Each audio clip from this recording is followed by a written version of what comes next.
विधानसभा चुनाव में अखिलेश की सोच से विपरीत आए परिणाम तो बौखला गए सपा सुप्रीमो। जिस पीडीएफ फॉर्मूला पर अखिलेश यादव को था इतना नाज, उसी ने मध्य प्रदेश में डुबो दी अखिलेश की लुटिया। मध्य प्रदेश चुनाव में अखिलेश यादव का पीडीएफ फॉर्मूला बीजेपी ने कर दिया ध्वस्त, सपा की हुई करारी हार। सपा की हार के पीछे अखिलेश ने बताई ये बड़ी वजह। पीडीएफ फॉर्मूले को मात देने के लिए बीजेपी ने बनाया था ये मास्टर प्लान।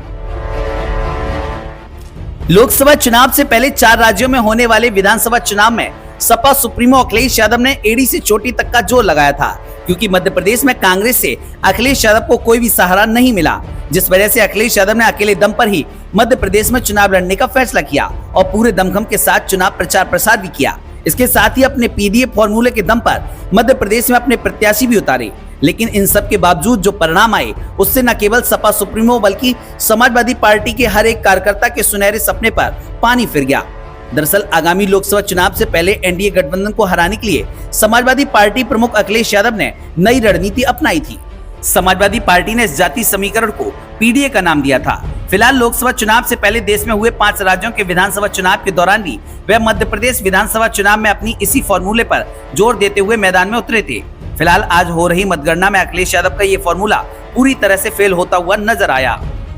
मध्य प्रदेश की 230 विधानसभा की सीटों पर हुए मतदान के बाद आज मतगणना हुई। मध्य प्रदेश विधानसभा चुनाव के दौरान इंडिया गठबंधन में तकरार देखने को मिली, जिसके चलते सपा प्रमुख अखिलेश यादव ने मध्य प्रदेश विधानसभा चुनाव में खुद को और अपनी पार्टी के जाति समीकरण पीडीए को साबित करने के लिए पूरा जोर लगा दिया था। वहीं अभी तक हुई मतगणना में समाजवादी पार्टी के उम्मीदवार किसी भी सीट पर बढ़त बनाने में नाकामयाब दिखाई दिए। दरअसल हाल ही में उत्तर प्रदेश की घोसी विधानसभा सीट पर मिली जीत के बाद समाजवादी पार्टी अपने पीडीए यानी कि पिछड़ा, दलित और अल्पसंख्यक फार्मूले को राष्ट्रव्यापी राजनीति में सफल बनाने की मुहिम पर काम कर रही थी।